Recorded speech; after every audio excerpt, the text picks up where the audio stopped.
खुलुमबाय रायजोफोर आरो फैलायबाय गोदान मोनसे भिडिअ लानानै नोंथांमोननि गेजेराव गिबियावनो नोंथांमोनखौ गासैखौबो आंनि गोदान भिडिअ बरायनाय बावहरनाय थाबाय। थांनाय 4 एप्रिल खालि ओरैबायदि मोनसे जाथाय जालांदों आरो बे जाथायखौनो नोंथांमोनजों आङो रायलायनो सानदों, नोंथांमोननो फोरमायनो सानदों। आरो बे जाथाया ओरैबायदि दुखुनांथाव, ओरैबायदि माने नोंथांमोना खोनानानै जोबोद दुखु मोनगोन जे दाबायदि जुगावबो बेफोरबायदि घटना जायोदि नोंथांमोना फोथायनोनो माने तान मोनगोन। गतिके बे जाथाया माबोरै आरो मा जाथाय बेखौ नोंथांमोना मिथिनानै ला। एक्चुअली फुङावनो सासे सेंग्रा गथ' बियो गावनि बिनानावखौ गाबज्रिबाय थादोंमोन, मानोना फुङाव प्राय 8टा 9टायानो जालांदोंमोन, थेवबो बिनि माने बिनानावा उन्दुनानै सिखाराखैमोन। आरो सिखारियाव गोबाव सम बिनि बिदाया फोजाबाय थाबाय। ओमफ्राय सिखारियाव बे न' सिङाव हाबनानै नायहैबाथाय नुबाय जि न' सिङाव गावनि बिनानावा फेनाव माने दिरुं लगायनानै फासि नांनानै थैनानै दं। आरो बेखौ नुनानै खोब गोसायै होख्रावना होबाय बियो। आरो होख्रावना होनाय लोगो लोगो न'नि जि बाखि सुबुंफोरा बिसोरबो हाबनानै नायफैबाय आरो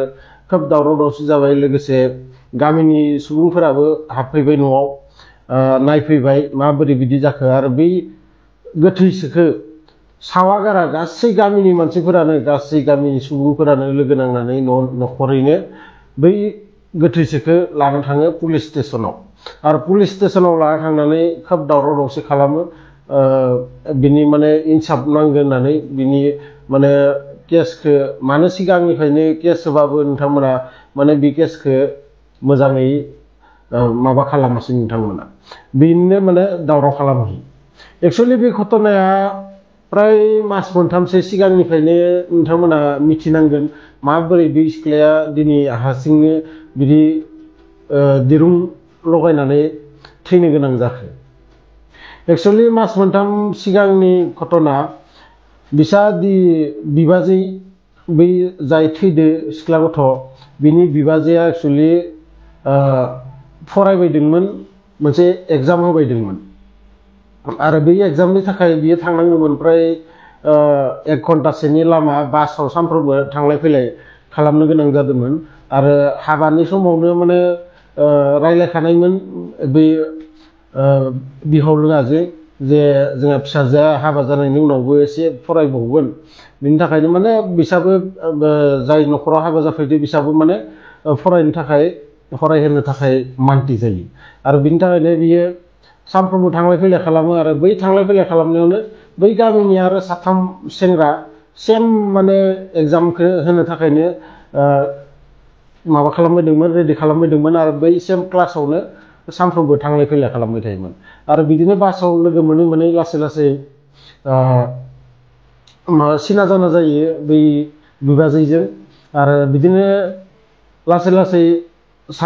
बै 3 सेंग्रायाबो खोब मोजाङै माने रायलायनाय फोथायलायनाय मोनो बै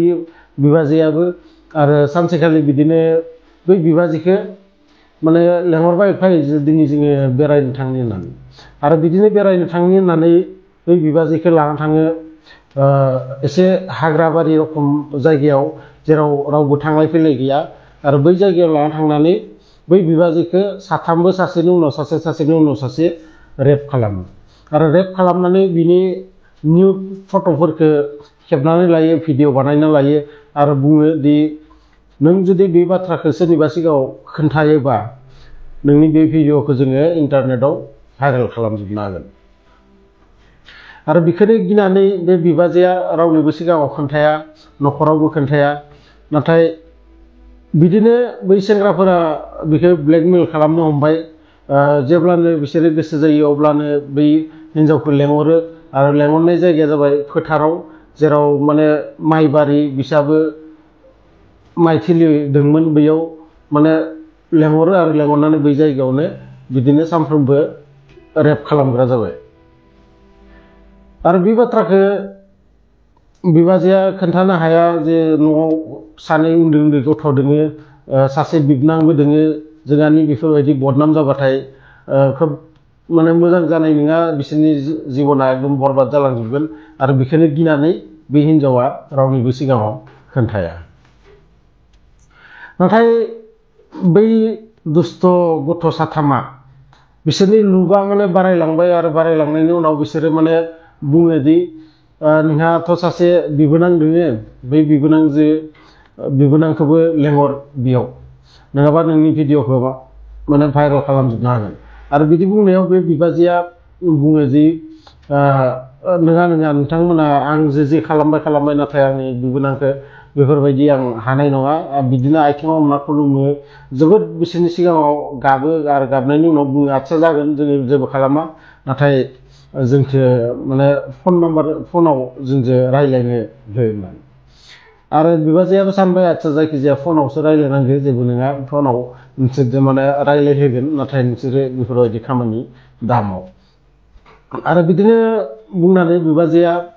बिसोरखौ मान्थि खालामनानै न'आव फैफिनो आरो न'आव फैफिननानै बिबोनांनो बै नाम्बारखौ होयो आरो बे नाम्बारजों बिबोनांजों बिदि रायज्लायग्रा जाबाय साननै सानथाम रायज्लायनायनि उनाव सानसेखालि बै साथाम सेंग्रानि गेजेराव सासेया माने बुङो दि नोंस्रा बिबाजैनि ओरै थोरै जोंनाव फट' दोङो आरो नों जुदि फैयाबाथाय जोङो नोंनि बिबाजैनि गासै फट'खौनो जोङो भाइरेल खालामना जोबनो हागोन नोंस्रा न'खरनि पुरा बदनाम जाजोबगोन आरो बिदि बुंनायाव बे बिबोनाङाबो गिनानै थाङो आरो थांनायनि उनाव बिबोनांखौबो सेम माने बिबाजैनि बायदि बिदि निउट खालामनानै बेखौ रेप खालामो आरो रेप खालामनानै बिनि माने गाज्रि फट' निउट फट' भिडिअ गासैखौबो बिसोरो खेबनानै लायो आरो बिदिनो दा माने बिबोनां सानैखौबो बिदि माने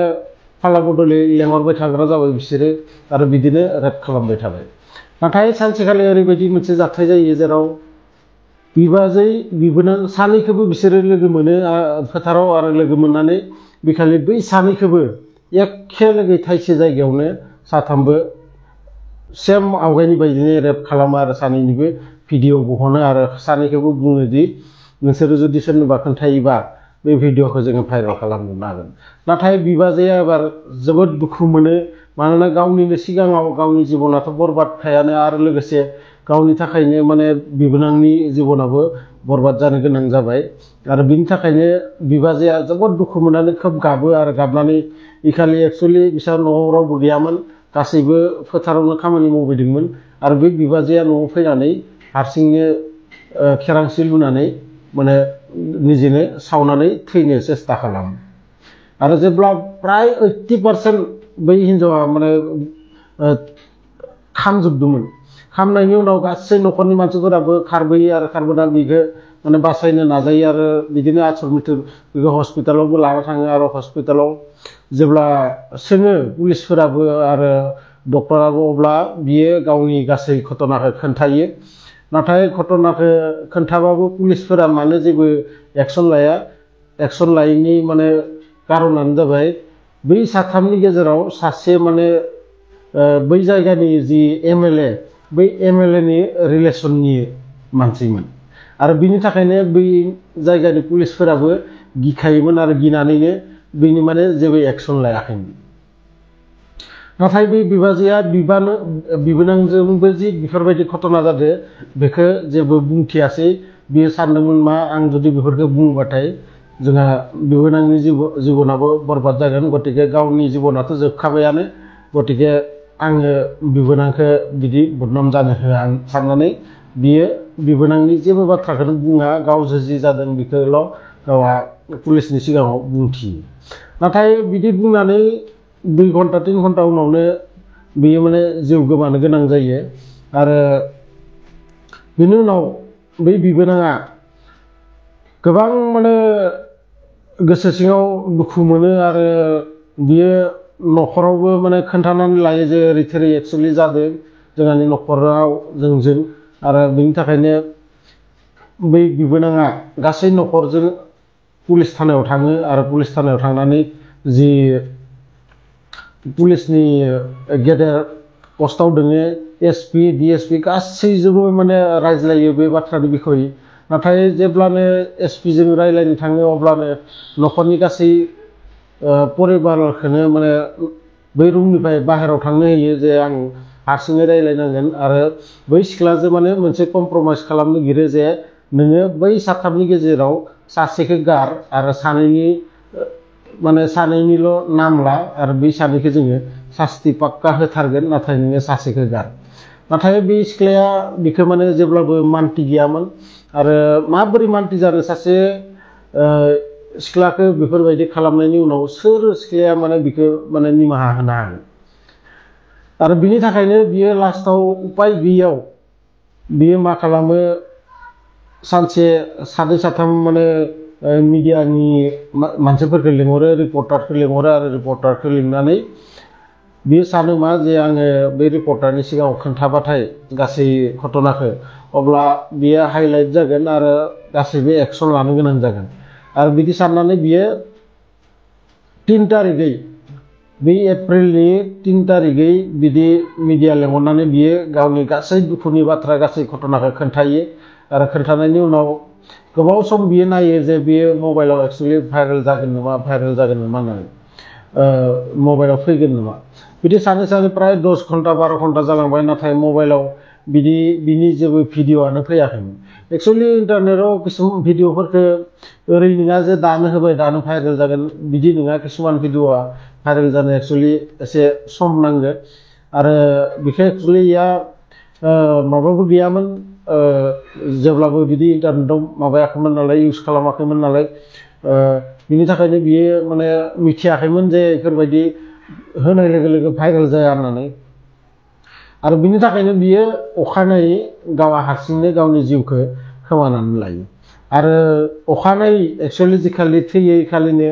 बिनि भिडिअ'खौ गासैबो नुजोबो आरो गासैबो माने बे भिडिअ'आ बै जायगायाव माने भाइरेल जानो हमो आरो गासै सुबुंफोरानो पुलिस थानायाव थांनानै बिनि दावरावखौ माने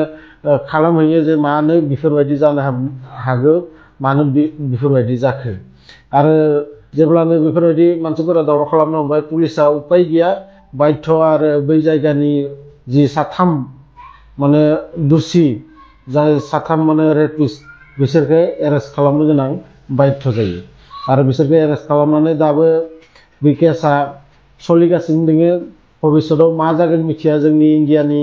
नोंथांमोना मिथिगो मा रखम आयेन कानुना जायनि आखाइया गोलाव जायनि आखाइयाव रां रुफा दङ बिसोरो फटकनो माने देरहालांनो हागौ दा मिथिया बिसोरनि खेत्रआव मा जागोन आरो बै जि जायगानि बे जाथाय आं नोंथांमोननो खोन्थाखानि बे जाबाय राजस्थाननि श्री गंगानगर होननाय जायगानि बे जाथाया आरो दा साननै सिगांल' जालांनाय जाथाय गतिके मा जागोन भगबानासो मिथिगो बेखौ जोङो जेबो होननो हाया केसा दा जागासिनो दङ जायखिजाया नोंथांमोना भिडिअखौ मोजां मोनोबाथाय लाइक शेयार कमेन्ट खालाम आरो लोगोसे जायफोरा आंनि चेनेलाव गोदानै फैदों नोंथांमोना आंनि चेनेलाव माने साबसक्राइब खालामनानै ला चेनेलखौ मानोना आं बेफोरबायदि भिडिअ नोंथांमोननि थाखाय लाबोगासिनो थायो लोगो मोनगोन नेक्स्ट भिडिअ अब्लासिम गासैबो आलो गोजोन था रंजा खुसि था गोजोन्थों।